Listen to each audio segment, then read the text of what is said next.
Episode 286, Come Follow Me, Facing Your Giants and Breaking Generational Patterns with Bonnie Butler. Welcome to Latter-day Life Coaches, the podcast where each episode is a conversation between me, Heather Rackham, and one of my amazing coach colleagues. Each coach here is a member of the Church of Jesus Christ of Latter-day Saints and a highly trained, experienced life coach making a great impact in the lives of their clients. And together, we have one main goal, helping you live your best life no matter what. You ready for this conversation with a coach? Here we go. In this week's Come Follow Me coaching conversation, Heather and Bonnie Butler explore the story of David and Goliath through the lens of emotional regulation, nervous system awareness, and personal growth. They discuss how repeated messages of fear can shape our beliefs, why many of us unknowingly carry generational patterns into our lives, and how to recognize the internal giants that keep us stuck. Together, they offer practical tools for moving through fear, strengthening faith, and becoming the person who changes the story for future generations. Please enjoy. Hey, everybody. Welcome back to the podcast. I am joined today by Coach Bonnie Butler. Hey, Bonnie, how you doing? Hi, I'm doing great. Good. Bonnie, so fun to have you here. She's been on the podcast multiple times before. Bonnie, can you give us a brief introduction before we get started? I am an emotional regulation coach, and 90% of my work I do with foster, adoptive, and kinship parents, helping them navigate all the emotional ups and downs of helping parent children who have been through trauma and who have really had a hard start to their life. So that's the bulk of my work. And the rest of my work is with anybody who wants help understanding their own emotional hygiene and how to get a handle on that. Well, I think most of us do not understand our own and need help with We do not. with our own emotional hygiene. But yes, I love this lens. I love your little corner of the universe that you work with. I mean, obviously you don't just work with that, but with that corner, but that adoptive foster kinship group is, I don't know many people who are specifically helping that particular audience. So anyway, I think it's really not great. enough of us, that's for sure. Yeah. I'm sure there's a lot that you got to spread yourself out there a lot for all the help that is needed there. But all right. So if you have been listening the last couple of weeks, we've kind of pivoted just as an experiment to see what we think about this. We've been kind of talking about life coaching, the things that all of the coaches, obviously the reason we're here on this podcast is everybody here is a life coach, but we're looking at Come Follow Me through that lens, as a life coach. And we all here work with people in various different stages or situations in their life. And Come Follow Me, the things that we're studying in the scriptures, there's so much that we can learn and be taught there that applies to our emotional and physical well-being, spiritual well-being, that we just thought it'd be fun to kind of try it for a little bit and see how this goes as far as the podcast. Now, like I've said before, this is not we're not going to give you all the background details and all the things. You can get that from so many other different podcasts. We're not going to reinvent the wheel there. We just kind of want to give you maybe some different perspectives that you're not hearing that come from that life coaching angle, the tools that we offer here. So anyway, that's what Bonnie and I are going to do today. And we are in the chapters in Samuel. So it's Samuel 17 through 18, 24, 26, and then 2 Samuel 5 through 7. Little bit of background where we are. We're going to talk about the story that most of us know, David and Goliath, which is a very common story. So like I said, we're not going to rehash those details, but we kind of want to talk about some things that you may not have thought about before. So Bonnie, here's a thought that I have. We're going to just touch on a couple, maybe 2 or 3 things that you guys might find interesting. And one of the things that I caught while I was reading these chapters, and I hadn't caught it before, so maybe I just was not paying attention, but that Goliath had been pestering these people 40 days. Did you know that? Have I just missed that? I actually was struck by that too. And I thought, how many times have I read this? And that hasn't stood out to me before, that it was 40 days. Yeah. And, I thought, good heavens, when we have people just coming at us about something over a short period of time, right? Like if you get caught in a sales call or somebody like, look at your email box, right? And they just flood your email box every single day with offers, right? And it gets annoying. And here's this guy who's coming and yelling at you every day for 40 days. I mean, I can see where that would just wear these people down, and the size of him. I mean, just the fear that they must have felt as he came out every Right. day. And I think that, when you think about your nervous system and what that's going to do, right? By 40 days into this, you're almost in survival mode because you're anticipating that he's coming, right? And so there's this anxiety already building in you when you get up in the morning and this is going to happen again, right? Mm-hmm. And that's not healthy for any of us to be at that level of anxiety in that survival mode when Yeah. we know that stuff like that is coming on a daily basis when we're trying to deal with challenges in our own lives. Yeah. So, yeah, you're starting your day with it, like you said, you're ending your day with it. And I thought about my life, and oftentimes when I open my eyes in the morning, I already feel anxious before anything's even happened. Like there's just already, an underlying hum of anxiousness that's just there. And if in like there's a couple things I can do with that. But it's just whether or not I am choosing to do something, Right. whatever I choose to do with that, right? Yeah. So here's what I thought was interesting. He's showing up morning and night saying these things to the people, but then, and they are fearful, right? They're hearing the same Yeah. message. They're hearing the same threat. They're hearing the same voice. And then Saul shows up, and he's not heard him for 40 days, right? He's just kind of new to the picture, and he, rather than like reacting from the fear and and having that nervous system response, he reacts differently. And there's a couple different reasons why here, and we can go into that. Like some of it is nervous system, like he hasn't had the repetitive things happening, but also Yeah. he looks at it through a different lens. He's not looking at it the same way that all of Israel was hearing it. So I think there's some really key stuff there. First of all, like Goliath wasn't just like this huge physical problem. It was a psychological issue for the people. Yes. It wasn't Yeah. just like he's big, he can harm us, but he Mhm. had beat them down psychologically. And so he had defeated them with Mhm. fear more so than strength at that point. But then Yeah. I, Saul, yeah, go ahead. I think that by this point, they're defeated emotionally, right? They're Mhm. just emotionally exhausted and they're at the breaking point here, emotionally, mentally.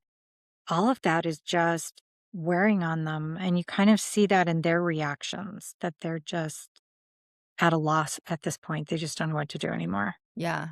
Yeah, for sure. And whether or not they believe what he's telling them, like initially they might not Hmm. have believed it, Yeah. but by the end they're like starting to believe it, right? It starts to feel true because, he's like, I'm going to kill you or whatever he's threatening them with. They might not have believed it initially, but now after 39 days of it, the fear is amped up, and so it can start to feel very true, like, "Oh, what he's telling us can very much be true." Like, this could really happen because they don't no longer have the strength or the resilience because they've been beat down. I'm curious where you have seen this in your life or the life of your clients. Like, what does this look like? Oh, gosh. I think, as I work with clients and I work with these families, and part of that emotional exhaustion Mhm. comes in from because their kids are not Goliath in size and stature, but their kids can be Goliath in the challenging behaviors that they present. And in trying to figure out every day what is triggering these behaviors, where's this coming from, right? Because these kids coming from a trauma background, their brains function differently than our brains function because trauma changes the formation of the brain, especially if they have been exposed to trauma at a really young age. So then their brains don't develop the way ours do. So then we come in it thinking that we can parent them the way we parent our biological kids. And you can't. None of that works. And so day after day after day, you're presenting with these behaviors in your home. You can't figure out what's triggering them, much less how to redirect them without getting help. So sometimes we need that David to come in from the outside, a therapist who's experienced with trauma response, an occupational therapist, somebody who's been in this field enough to mentor you through that and say, okay, this, it could be any of these 4 causes. So let's start looking for things that fall into these categories and start eliminating things and start trying these responses. When this behavior comes up, try this response. And it's trial and error to see what actually works. But I see that coming in with the challenge of parenting these kids and trying to help these kids feel safe because they don't feel safe and they haven't felt safe for a very long time. And so, because your home is safe doesn't mean that child is going to know your home is safe. And they're not going to trust that your home is safe until they have enough experience with you to start to trust. And sometimes that can take months or years before they'll really trust enough to feel safe in your home. You had one of the things you said, you have to parent these children different, or you need to see that sometimes it needs to look different than it looked with your biological children. And yes, I can see that is so true. And also, I learned very quickly that each of my own children had to be parented differently, right? Like, yes, they were my biological children, but even within that own system, it needed to be different for each child as well. Yeah. It is so fascinating to me. I don't know if you've done any study on epigenetics, but it fascinates me how our brains function, but how these babies, in utero, they're already being equipped to survive in the environment that mom and dad have been in, right? And that's part of why a lot of times people will think a baby will be better, a baby will be easier, because a baby hasn't had the trauma if we get the baby right from the day they're born.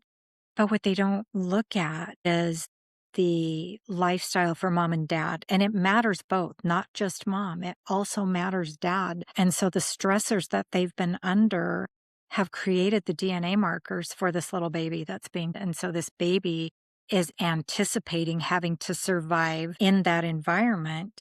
So then the baby's born and goes to a totally different environment that it hasn't been prepared and formed to survive in. So even babies are not totally free of trauma and different behavior reactions as they grow. People who say, I had them from day one. Why are we having these struggles, right? And that's part of why they're having those struggles.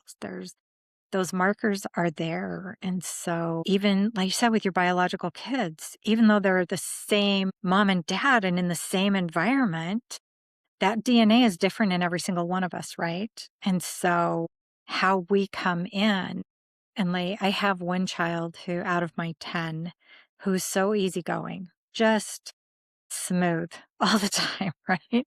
And the other kids are, that's mom's favorite. I'm like, he's not my favorite. He's just the easiest, right? Of all, he's been so easygoing and easy to parent. So they think he's the favorite because he's easygoing. But my husband will say, well, why will you take all of the responsibility for all the chaos over here that the other kids are creating, the ups and the downs and the challenges, but you won't take any credit for this one's goodness? And I said, because I honestly believe he came prepackaged that way. I just believe he showed up to be this calm center in my life.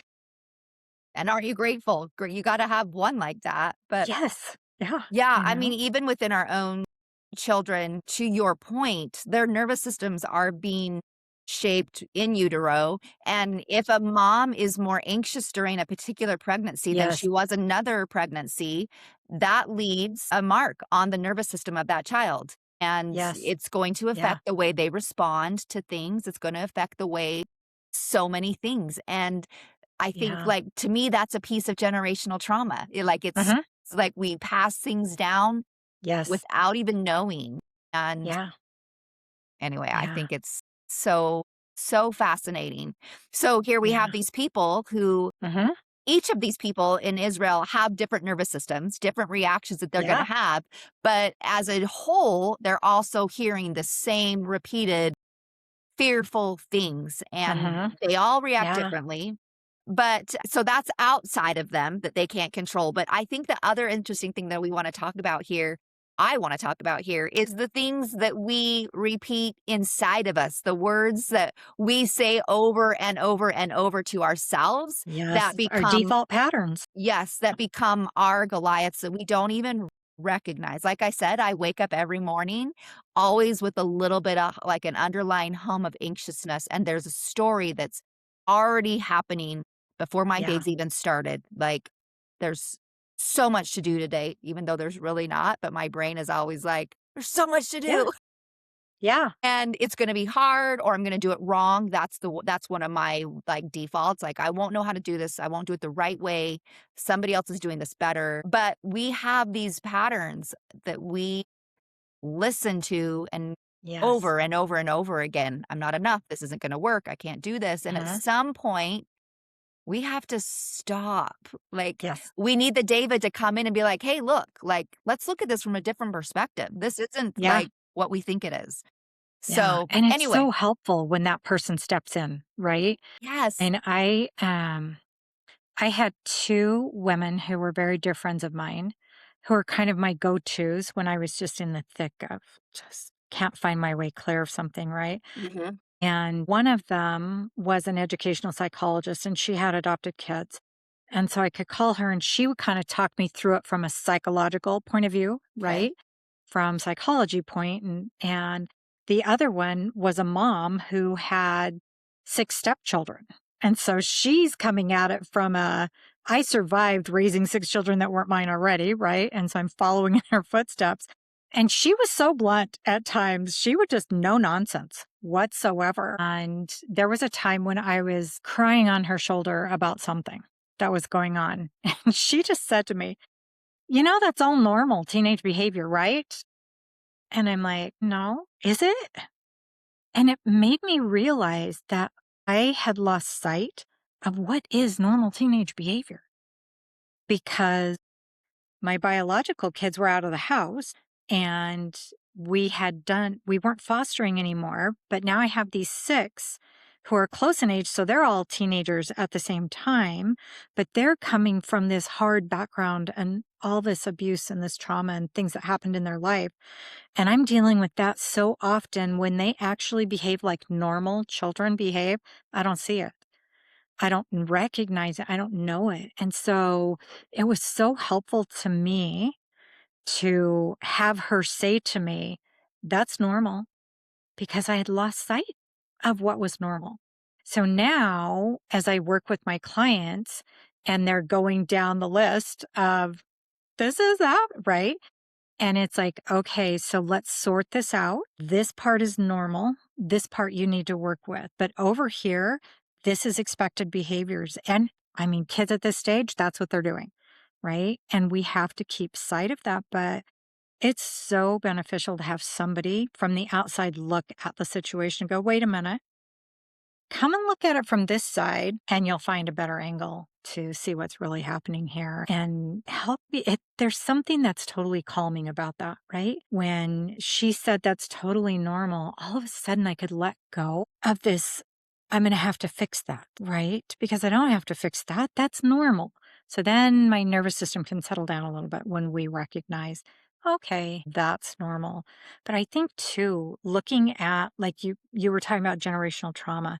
And if we look at these people and what they had gone through, right? They had been in bondage and then Moses frees them and going through that whole journey and they're being chased and then, the waters part and they're safe on the other side. But I mean, I think about watching this whole army drown, what that would do to me, just I'm grateful I'm away from them, but do I want them to drown that way, right? So they've seen all of these things and they've been through the whole manna for food and and so as you look at everything that their generations have gone through, so then apply that within your own life, right? If you have your genealogy done and you know your family history, what are the things that your family has struggled with for generations? And are you still struggling with that? And sometimes because we have more knowledge and more technology and ability to look back at those things now, we can be the one that flips the script, right? We can be the one that says, okay, that's been going on for all these years and I can stop that. I can be the one that changes that. I can go, okay, from me forward, we're going to start a new pattern because we do get in default patterns throughout our childhood. And unfortunately, our brains do not believe anything anyone else says until we tell ourselves it's true. So, you're the kid on the playground. And for me growing up, it was I didn't have the right clothes. I didn't have the right shoes. I didn't have the right this, that, or the other because I grew up in poverty, right? And so I wasn't shopping at J.C. Penney's. And so for me, that message, that continued message from other kids was there was something wrong with me and I wasn't good enough because I didn't have the right clothing and the right shoes and I didn't live in the right house. And over time, I believed that. And it took me a long time as an adult to not believe that. And there are still times when it'll crop up in the back of my mind. You're not good enough. You're not enough. Who do you think you are? You live on the wrong side of the street to do that, right? Mm-hmm. And so the more we can become aware of that, the better our chances are to change it. So, so true. Yeah. This is so interesting to me. In working with a coach for a short period of time, she kind of helped me see some generational trauma that Yeah. I was holding on to. For me, and we all have a version of the same story, I feel like. So this is not unique to me. I would encourage you who are listening to kind of see where this takes, the belief that you have that's like this, but maybe a little bit different. The different a version is this. But for me, it's like I don't belong. I don't belong. Yes. People don't really Yeah. want to be with me. So there's this generational Mm-hmm. belief that has been, I think, in my family and I don't say in my family like it's like Mm-hmm. not physically handed to me, like Right. But it's emotionally in your DNA. and being able to actually look at that and be like, oh, what if this is so not true. Like, this has just been passed down to me. Like, my grandmother's apron had been passed down to me, whether I recognize it or not. And being able to look at it from outside and be able to think, do I really want to continue to hand this belief on to my own children? And then there's this piece, and this is just the philosophy of Heather. This is not anything other than there was a thought that came to me that, like, what if this is part of the hearts of the children turn to the fathers? What if this is part of that healing that can take place through temple work as well, that we can heal that generational trauma, not just for now, but for behind us, what's taken place before we were even born, and we can heal that, and then our hearts, are turning to those in front of us too, the ones that are coming before. Anyway, it makes me a little emotional because I feel like I can see this big picture that it's not just for me. And so it's worth the effort. It's worth the effort to change those patterns because it doesn't just heal Yes. me. It heals Yeah. the people that came before and it heals the people that are still to come. Oh Yeah. gosh. I think that's so beautiful. And you expressed that so beautifully because as you were saying that the words that you were using that you feel like you don't belong, I was like, that's the words. That's the missing words for me, right? Is that because of this history, I didn't feel like I belonged anywhere. And there are times when I still battle that. And so that's very real. And I think that's very real for a lot of people. And I know that right now there's an epidemic of loneliness, right? And you can sit in a room filled with people and feel completely alone. And that loneliness is that internal feeling of not having a place to belong. I think about, you know, when I look at the story and these people are living in fear, right? Of Goliath. And then David comes in and he hasn't been exposed to this. His nervous system is not. stressed about this, right? And he's like, well, for heaven's sakes, if we believe in God, why don't we just go take care of this? Right? And isn't that I mean, isn't that the solution it's the same to everything? battlefield, the same giant, the Yes. same words. Yes. And he's Yeah. like, let's just look at this a little bit differently. Right. What are you afraid of? Do you believe that God is with you? And if God is with you, why are you afraid of this? And I think that so many of us, when we think about changing the pattern, then what? Right? Because we know this, and this is so comfortable for us, and it's easy to sit in the comfortable place. But if we think about changing that pattern and making it different and coming up with a new script for our life and for our future and our posterity, then what? And oftentimes that's where the fear comes in, is in the unknown, because we can't see what that's going to look like. We have to trust. But, in our Sunday school class, they asked the question about fear. Is it okay to feel fear? And a lot of people were like, no, you shouldn't feel fear. You should have faith, just trust God, right? But I have a different view of that. And, from my perspective, I think it is absolutely 100% okay to feel fear. And I think there are times when we need to feel fear because fear keeps us safe.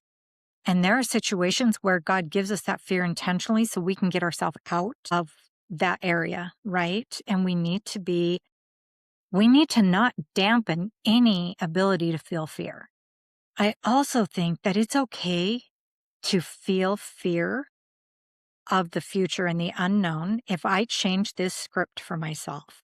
And I no longer come at life from a place of I don't belong or a place of poverty, and not necessarily financial poverty, but poverty in that belonging, right? But if I allow myself to feel that fear, really just be curious about it, figure it all out, ask myself the questions about it. Where is it in my body? What is it? Is it hot? Is it cold? Is it sharp? Is it dull? All of those curiosity questions about our emotions, and just sit with it for a minute and really explore, what does this feel like in my body? And now it was interesting to me. Research is showing that, and emotions are just a sensation in our body. They're not going to kill us, even though sometimes they feel like they will because they're so overwhelming, right? But the intensity of that emotion lasts for 90 seconds. So if you can sit with that for the 90 seconds, be curious, start asking yourself questions about it, and then you can start to release it. It will start to calm down, to fade, but then you can process through to the other side. And you can come out of the fear able to move forward and able to make decisions, right? And go, okay, well, this is what it did look like, and I don't like that. I don't want to continue that. So now be intentional. What do I want it to look like, right? And where do I want to go with this? But if we get stuck in the fear, that's where the problem with fear comes in, is when we let the fear take over and trap us, then we don't move forward. And then we sit in fear. And then we're where these people were 40 days in, they're sitting in fear. They're not moving forward. They're not processing any of the fear. They're just sitting in it, and they're stuck in the fear, and they're not moving forward. David comes in and he doesn't have the fear because he hasn't been there for 40 days, having his nervous system trapped by all of this. And he just goes, well, God's with us, right? So let's move forward with this, and let's eliminate this problem. And even though they describe him as very small, he has that faith and that trust that not only can he do this, but that God is going to help him do this, right? That God will provide a way for him to do that. How would our lives be different if, when we start to recognize those patterns that are not healthy, and we decide that we don't want to keep that pattern, we allow ourselves to feel the emotions that come along with that and the concern about moving forward. But when we process and move through that, and if we just say, okay, well, God is going to help me with this, and we just make God our partner in that, how would our lives be different if we were willing to step forward with God as our partner to find a new path and a new pattern? So good. Okay. You perfectly described something else that I find is so interesting in this story. So I want to build upon what you said when you talked about fear. So Saul steps in, like he sees that David's going to fight Goliath, and he steps in and he puts his armor on him, or he gives him his armor to wear, right? Yeah. But David's like, wait, I don't like this. This is not comfortable Hmm. to me. It's not what I think. I cannot go with these, for I have not proved them. So they're just not Yes. what he's He comfortable. doesn't trust them. Yeah, that's not what he's with. So he takes them off, right? He goes back to a place of comfort for him. And I think this is really important, because we all need to go back to a place of comfort when something feels uncomfortable. We haven't proved it. We Yes. don't think, like, we need to go to a place of comfort, not to stay there, but to Right. regulate ourselves, to be like, Hmm. okay, so some of the things I heard you say for regulation is God is with me. Like, it's almost like for me, I imagine, if I'm in an uncomfortable situation, for me, it's putting my hand on my heart, and like that kind of helps to calm me. It's kind of an anchor for me. Yeah. Like, oh, God is with me. Nothing's gone wrong. I'm safe. Like all of those moments, and Yes. get ourselves to a place of comfort, not to stay there, because oftentimes we cannot grow from that place of just Right. comfort, but then to be able to do the thing that we fear. Right? We Hmm. have to have that comfort so that we can move forward, because progression comes from Yeah. uncomfortable situations. Often progression comes when we are feeling Yes. fear. So Yeah. anyway, I just think that that is such an important thing to notice, that yes, we need to get to a Hmm. place of comfort, but not to stay Yeah. there, but from a place so that we then have the Yeah. strength to do what we need to do. And I love that part of the story with David and Saul. Like, Yeah. Saul thinks he's helping him, and David's like, no, like, Nope. let me, That doesn't fit yeah, me, right? I need to do And so something we have to different. find what fits us. And I do think, I think what was interesting as you were talking, I don't think that you were moving back to a place of comfort. Okay. I think you were moving forward Yes. through the fear to a place of comfort where you were working through that fear, right? Yeah. Because moving backwards into comfort is a pull away. Mhm. And then you're not necessarily saying, okay, God's with me and I'm safe and nothing's gone wrong. You jump backwards, where you're not thinking about those things. You're thinking about, well, I'm safe here, so I don't want to move forward. But when you feel that fear and you feel that discomfort, and you actually allow yourself to feel that, put your hand on your heart and you start saying, okay, God is with me. I'm safe. Nothing has gone wrong. That's actually steps forward through the fear to the other side of it. And so I think that's a beautiful way to process that fear, right? Mhm. And then you process through that and you get to the other side, and then you can say, okay, now what? Now, where do I go from here?